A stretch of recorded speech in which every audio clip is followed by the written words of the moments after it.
Let's not sugarcoat this. Jake Paul versus Mike Tyson was a disaster from start to finish. The largest age disparity in a legally sanctioned boxing bout ever.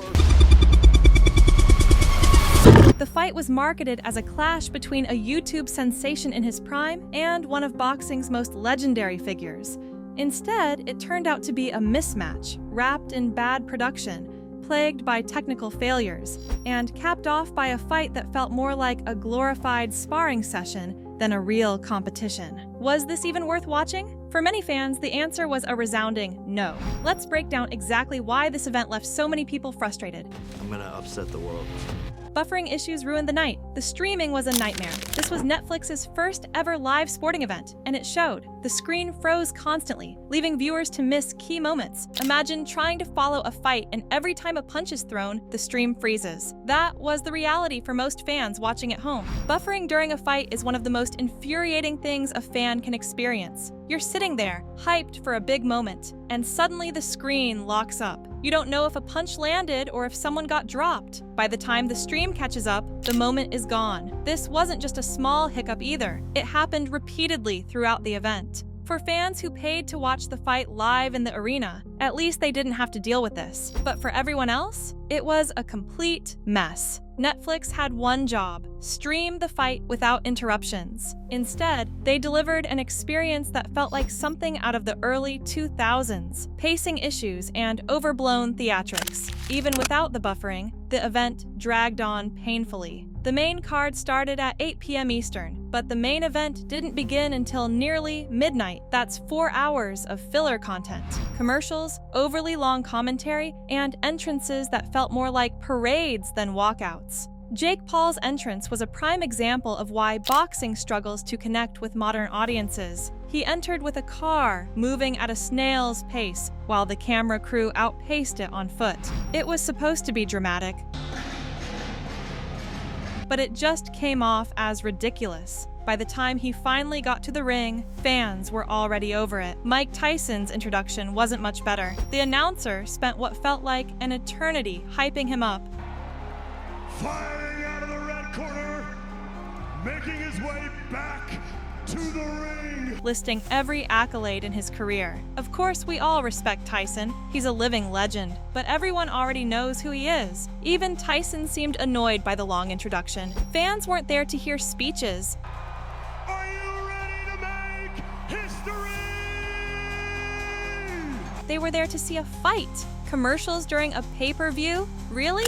One of the most jarring parts of the event was the decision to play commercials between rounds. This was a pay-per-view main event. Fans had already paid for the fight, so why were they being subjected to ads? It broke the immersion completely. When you're watching a fight, you want to stay locked into the action. Between rounds, fans expect to hear corner advice or see replays of key moments. Instead, they were greeted with random commercials, which made the whole event feel cheap. It was yet another example of how boxing sometimes prioritizes revenue over the fan experience. The fight, a sparring match in disguise. When the fight finally started, it quickly became clear that this wasn't going to be competitive. Jake Paul is 27 years old, in his athletic prime. Mike Tyson, on the other hand, is 58 and well past his fighting days. The outcome was predictable from the start. Tyson showed flashes of his legendary defense, slipping punches, blocking shots. But his movement was noticeably slower. His knees looked shot, and there were moments when he barely moved at all.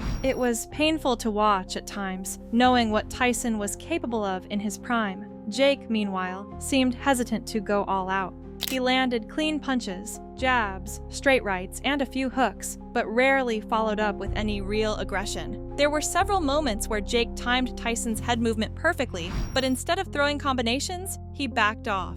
This wasn't the Jake Paul we've seen in previous fights, where he's been relentless in chasing knockouts. Why did Jake hold back? Maybe it was out of respect for Tyson. Or maybe he didn't want to risk being seen as the villain who knocked out a 58-year-old legend. Either way, it made the fight feel like more of an exhibition than a real contest. Tyson's resilience, the only highlight. The most impressive part of the fight was Tyson's resilience. Despite his age and physical decline, he managed to go the distance. He He took clean shots from Jake and kept coming forward, showing the same heart and determination that defined his legendary career. While Tyson's offense was limited, his punches were slow and rarely landed cleanly, his defense was still impressive. He slipped punches and blocked shots like the seasoned pro he is. But let's be honest, this fight never should have happened. Tyson had nothing left to prove, and putting him in the ring against someone half his age felt unnecessary. Why boxing legends need to stay retired. This fight was another example of why boxing legends need to stay retired. We've seen this story before. Vitor Belfort versus Evander Holyfield comes to mind. That fight ended in a quick TKO and left fans questioning why it was even allowed to happen. Fighters like Mike Tyson, Evander Holyfield, and Lennox Lewis are already legends. They've cemented their legacies in the sport. There's no need for them to risk their health by stepping into the ring against younger opponents. These fights rarely end well, and often feel more like cash grabs than meaningful competitions.